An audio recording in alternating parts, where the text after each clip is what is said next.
Hi praise the lord. ఈ వీడియోలో Bible అనే పదం ఎలా వచ్చిందో తెలుసుకుందాం. 2 లేదా 3వ శతాబ్దంలో గ్రీకు మాట్లాడే క్రైస్తవులు దేవుని వాక్యానికి బిబ్లియా అనే గ్రీకు పదాన్ని వాడడం జరిగింది. గ్రీకు మాట్లాడే క్రైస్తవులు మాత్రమే కాదు, తర్వాత గ్రీకు మాట్లాడే యూదులు కూడా ఈ బిబ్లియా అనే పదాన్ని దేవుని వాక్యానికి వాడడం జరిగింది. ఈ కాలంలో ఇంగ్లీష్ ప్రపంచ భాషగా ఉన్నట్లు క్రీస్తు శకం 5వ శతాబ్దం వరకు కూడా గ్రీకు భాష ప్రపంచ భాషగా ఉండేది.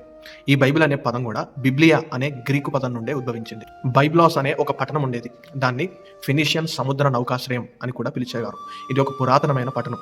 బైబ్లోస్ అనే ఈ పట్టణం ఇప్పుడు జబేల్ అని పిలువబడుతుంది. ఇది లెబానోను ప్రాంతంలో ఉన్న స్థలం. ఈ పట్టణమే ఈజిప్టు నుండి పాపరస్ అనే రాయబడడానికి ఉపయోగకరమైన పత్రాలను ప్రపంచ దేశాలకు ఎగుమతి చేసే పట్టణం.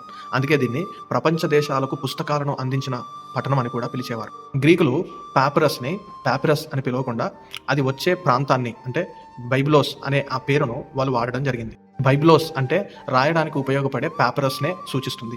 కాలక్రమేణా బైబ్లోస్ అనే పేరు బిబ్లియోన్గా మారింది. అంటే చిన్న పుస్తకం లేదా స్క్రోల్ అని అర్థం.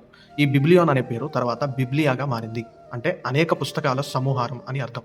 బిబ్లియా అనే ఈ గ్రీకు పదం ఇంగ్లీష్లోకి తర్జుమా చేయబడినప్పుడు బైబిల్ అని తర్జుమా చేయబడింది. అంటే బిబ్లియా అనేది గ్రీకు పదం, బైబిల్ అనేది ఇంగ్లీష్లో తర్జుమా చేయబడిన పదం. బైబిల్ ఒక పుస్తకం కాదు, బైబిల్లో 66 పుస్తకాలు ఉన్నాయి. కాబట్టి ఈ బైబిల్ అనే పేరు దేవుని వాక్యానికి పెట్టడం సరి అయినదే.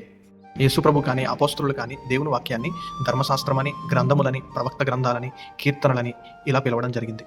దేవుని వాక్యం ముందు నుండే ఉంది, కానీ బైబిల్ అనే పదం దేవుని వాక్యానికి తర్వాత జత చేయబడింది. బైబిల్ అనే పదం తర్వాత వచ్చింది, కానీ బైబిల్ దేవుని వాక్యము అనే అధికారం బైబిల్ అనే పదం రాకముందు నుండే బైబిల్ దేవుని వాక్యముగా అధికారముగా పిలువబడుతుంది. బైబ్లాస్ అనే పట్టణం పాపిరస్ అనే పేపర్ని ఇచ్చింది.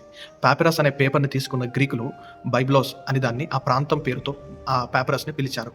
తర్వాత ఈ బాబ్లోస్ బిబ్లియాన్గా, ఈ బిబ్లియాన్ బిబ్లియాగా మార్చడం జరిగింది. నెక్స్ట్ వీడియోలో హోలీ బైబిల్ అనే పదాన్ని గురించి మనం తెలుసుకుందాం. Thank you all.